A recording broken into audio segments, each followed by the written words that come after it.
So the packaging is going to have all the information you need. So expiration dates, minimum ET tube. The packaging does come in 2 configurations, with and without a sampling system. You currently have without, but I wanted to show you what it's like if you do end up getting that, okay?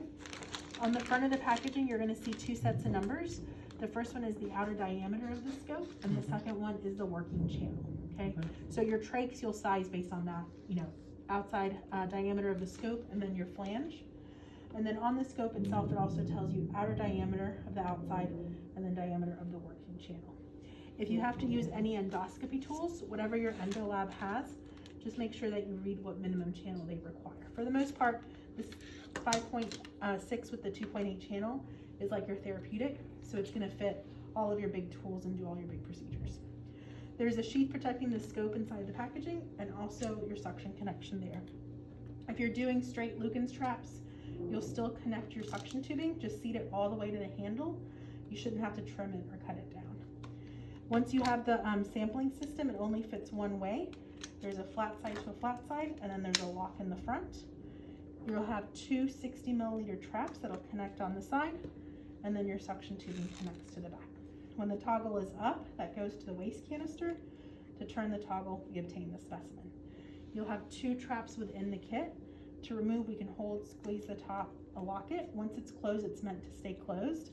It is a screw bottom if we had to divide for cytology and micro. Okay. If you're doing just conventional Lukens trap, then you wouldn't have this. I would say if you see this in here, go ahead and connect it and have it ready to go anyway. Okay. From here, your suction button is on the front right here. Your toggle is on the back, so that'll get us up and down. There are also 2 buttons on either side of the suction for image capture. We'll preset it so that one click on either one is a picture and holding it down starts a video, okay? The working channel is right here. You're gonna find that luer locks are not long enough to instill, just like your conventionals. We're gonna give you adapters in every package to turn the luer locks into slip tips to instill saline and lidocaine. Now this is a self-sealing valve, so I could put tools straight down it. But if I have a really big tool and I lose tactile, I can open it up and the hole gets bigger. So I can still instill from there, okay?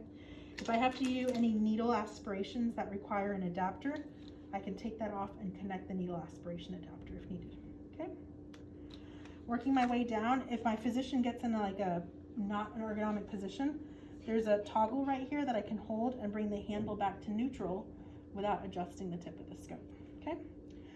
Lubrication, whatever you're currently using, if it's water-based, it's fine. If you use silico spray, you can also use that as well. If you are going to use the bronchoscope for an intubation, we can preload an ET tube on here, and these grips at the top are going to hold my ET tube in place. So I don't have to take off my connector or tape it up. From here, your processor is going to be this monitor right here. To connect, you'll have your connection cable on your scope. There is a gray arrow here. We'll keep the arrow to the top and go straight in. Once you click that power button, it'll give us an image in a couple of seconds. So autofocus, auto white balance, there's no pre-check required. Plug and play, ready to go.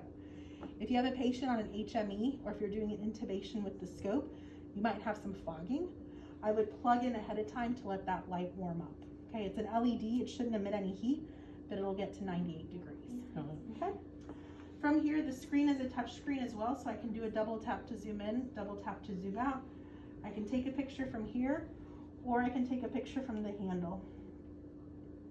If I hold it down, it's going to start a video recording, and I can also take screenshots in between while it continues to record, okay? So, for a screenshot, where do you proceed? Just either button. Oh, okay. Yep. And we'll preset it so either one is one click. And then to hold it down, we'll start a video. But we can change that. We can make it even to zoom, can be a button. And then there's a red light contrast that really doesn't benefit for pulmonary. But any pictures or images you take will give you a thumbprint right here to view. And then you can also open them up to enlarge them. Your physician can take a picture of the picture and upload through their phone. Or if they wanted to export any images, we can select what we want. There's a USB connector on the front. Once we have a USB, we can hit export and remove our images.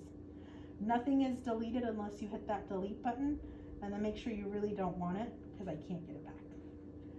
The folders are date and time stamped, so I can go back here and I can view any procedures that had been done. If I want to view, I can view that way by clicking. And right here on the procedure note, that's where I can add a HIPAA compliant identifier if I need to. Other than that, they're just date and time stamped. The eyeball will always take you back to the home screen. These three buttons down here are your brightness, your contrast, your color adjustment.